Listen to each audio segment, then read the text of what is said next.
Hello everyone, welcome to Anushruti art zone. ನಾನಿವತ್ತು ನಿಮಗೆ ತುಂಬಾ ಉಪಯುಕ್ತವಾಗಿರುವಂತಹ ಒಂದು ಟಿಪ್ಸ್ ತಿಳಿಸ್ತಾ ಇದ್ದೀನಿ. ವಿಡಿಯೋನ ಕೊನೆಯವರೆಗೂ ಪೂರ್ತಿಯಾಗಿ ನೋಡಿ. ನೀವು ತೊಗೊಂಡು ಬಂದಿರೋಂತಹ ಜೀನ್ಸ್ ಪ್ಯಾಂಟ್ ಉದ್ದ ಆಗಿಬಿಟ್ಟಿರುತ್ತೆ. ಆಗ ಏನು ಮಾಡ್ತೀರಾ? ಈ ತರಹ ಮಡಚಿ ಉಪಯೋಗಿಸ್ತೀವಿ.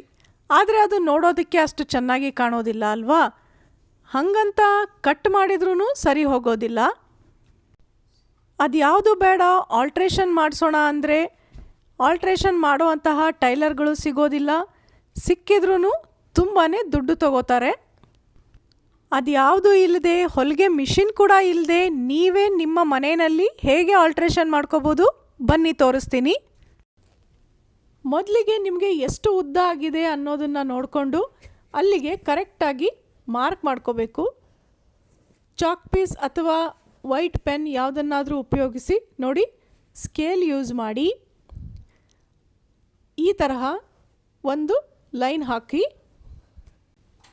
ಸ್ಕೇಲ್ ಯೂಸ್ ಮಾಡೋದ್ರಿಂದ ನಿಮಗೆ ಕರೆಕ್ಟಾಗಿ ಸ್ಟ್ರೇಟಾಗಿ ಬರುತ್ತೆ. ನೋಡ್ತಾ ಇದ್ದೀರಲ್ವ, ಸ್ಟ್ರೇಟ್ ಲೈನ್ ಕಾಣ್ತಾ ಇದೆ. ಇದೇ ರೀತಿ ಎರಡೂ ಭಾಗದಲ್ಲೂ ಮಾಡಿ. ನಂತರ ಒಂದು ದಪ್ಪನಾದ ಸೂಜಿಗೆ ದಾರ ಪೋಣಿಸ್ಕೊಳ್ಳಿ. ಯಾಕೆಂದರೆ ಜೀನ್ಸ್ ಬಟ್ಟೆನಲ್ಲಿ ಚುಚ್ಚಬೇಕು ಅಂದರೆ ಸೂಜಿ ಸ್ವಲ್ಪ ದಪ್ಪನಾಗಿರಬೇಕು. ಇಲ್ಲ ಅಂದರೆ ತೆಳ್ಳನ ಸೂಜಿ ಆದರೆ ಸೂಜಿನೇ ಮುರಿದು ಬಿಡುತ್ತೆ. ಹಾಗೆಯೇ ದಾರದ ಬಣ್ಣ ಯಾವುದಾದ್ರೂ ಪರವಾಗಿಲ್ಲ, ಯಾಕೆಂದರೆ ನಿಮಗಿಲ್ಲಿ ದಾರ ಉಪಯೋಗಿಸಿರೋದು ಕಾಣೋದೇ ಇಲ್ಲ. ಈಗ ನೋಡಿ, ಒಂದು ಎಡ್ಜಿಂದ ಶುರು ಮಾಡ್ಕೊಳ್ಳಿ.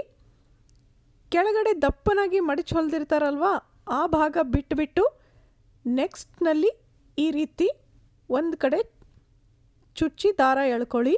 ಆಮೇಲೆ ಮೇಲ್ಗಡೆಗೆ ನಾವು ಮಾರ್ಕ್ ಮಾಡ್ಕೊಂಡಿದ್ವಿ ಅಲ್ವಾ, ಎಷ್ಟು ಉದ್ದ ಆಗುತ್ತೆ ಅಂತ, ಅಲ್ಲಿ ಈ ತರಹ ನೋಡಿ, ನೀವು ವಿಡಿಯೋದಲ್ಲಿ ನೋಡ್ತಾ ಇದ್ದರೆ ಗೊತ್ತಾಗುತ್ತೆ ಹೇಗೆ ಅಡ್ಡನಾಗಿ ಸೂಜಿನ ಪೋಣಿಸ್ಬೇಕು ಅಂತ. ಅದೇ ತರಹ ಕೆಳಗಡೆನೂ ಅಡ್ಡವಾಗಿ ತಗೊಂಡ್ಬಿಟ್ಟು ಮತ್ತೆ ಮೇಲೆ ಚುಚ್ಕೊಳ್ಳಿ.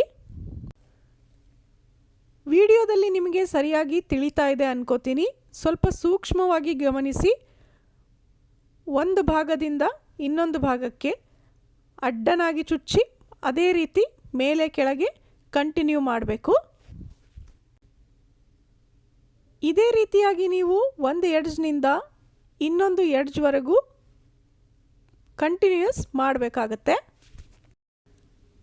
ನೋಡಿ, ಈಗ ಒಂದು ಭಾಗದಲ್ಲಿ ಆಗಿದೆ. ಕರೆಕ್ಟಾಗಿ ಗೊತ್ತಾಗ್ತಾ ಇದೆ ಅಲ್ವಾ ಯಾವ ತರಹ ಹೊಲಿದ್ವಿ ಅಂತ. ಈಗ ಒಂದು ಎಡ್ಜ್ನಲ್ಲಿ ದಾರನ ಹಿಡ್ಕೊಂಡ್ಬಿಟ್ಟು ಅದನ್ನು ನೋಡಿ ನಿಧಾನವಾಗಿ ಈ ರೀತಿ ಜಗ್ಗಬೇಕು.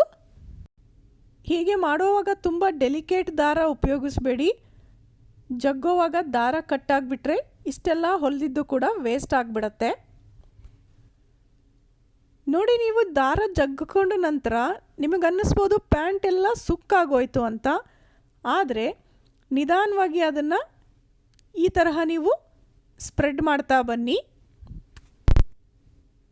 ನೋಡಿದ್ರಲ್ಲ, ಎಷ್ಟು ಕೂಡ ಸುಕ್ಕು ಉಳಿಯೋದಿಲ್ಲ.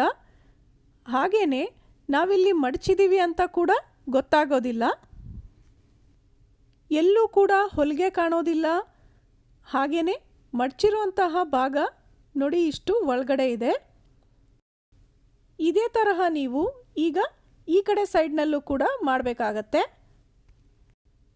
ನೋಡಿ, ಒಂದು ಸುತ್ತು ಪೂರ್ತಿಯಾಗಿ ಈ ರೀತಿ ಹೊಲಿದಿದ್ದಾಯಿತು. ಎಲ್ಲೂ ನಿಮಗೆ ನಾವು ಮಡಚಿ ಹೊಲಿದಿದ್ದೀವಿ ಅಂತನೂ ತಿಳಿಯೋದಿಲ್ಲ, ದಾರ ಕೂಡ ಕಾಣೋದಿಲ್ಲ. ನೀಟಾಗಿ ಫಿನಿಶಿಂಗ್ ಬಂದಿದೆ ಅಲ್ವಾ? ಇದು ಒಂದು ಕಾಲಿಂದ ಆಯಿತು. ಇದೇ ಪ್ರಕಾರ ನೀವು ಪ್ಯಾಂಟ್ನ ಇನ್ನೊಂದು ಕಾಲಿನಲ್ಲೂ ಮಾಡಬೇಕಾಗತ್ತೆ. ಇಲ್ಲಿ ನೋಡಿ, ಈಗ ಪ್ಯಾಂಟ್ನ ಎರಡೂ ಕಾಲುಗಳಲ್ಲೂ ಇದೇ ರೀತಿ ನಾವು ಮಡಚಿ ಹೊಲಿದಿದ್ದೀನಿ. ಇಷ್ಟಾದ ನಂತರ ನೀವು ಒಂದು ಸಲ ಐರನ್ ಮಾಡಿಬಿಟ್ರೆ ಇನ್ನೂ ಚೆನ್ನಾಗಿ ಫಿನಿಶಿಂಗ್ ಕೊಡುತ್ತೆ. ನೋಡಿದ್ರಲ್ಲ ಫ್ರೆಂಡ್ಸ್, ಯಾವ ಟೈಲರ್ನ ಸಹಾಯ ಇಲ್ಲದೆ, ಮನೆಯಲ್ಲಿ ಹೊಲಿಗೆ ಮಿಷಿನ್ ಕೂಡ ಇಲ್ಲದೆ, ಕೇವಲ ಸೂಜಿ ದಾರ ಉಪಯೋಗಿಸಿ ನೀವೇ ನಿಮ್ಮ ಕೈಯಿಂದಾನೇ ಆಲ್ಟ್ರೇಷನನ್ನು ಹೇಗೆ ಮಾಡ್ಕೋಬಹುದು ಅಂತ. ನಿಮ್ಮೆಲ್ಲರಿಗೂ ಖಂಡಿತವಾಗೂ ಈ ವಿಡಿಯೋ ಇಷ್ಟ ಆಗಿರುತ್ತೆ ಅನ್ಕೋತೀನಿ. ಹಾಗಿದ್ರೆ ಮರಿದೇ ಲೈಕ್ ಮಾಡಿ, ಹಾಗೆ ನಿಮ್ಮ ಫ್ರೆಂಡ್ಸ್ ಮತ್ತು ಫ್ಯಾಮಿಲಿ ಜೊತೆಗೆ ಶೇರ್ ಕೂಡ ಮಾಡಿ. ಮತ್ತೆ ಸಿಗೋಣ ಇನ್ನೊಂದು ವಿಡಿಯೋ ಜೊತೆ. Thanks for watching.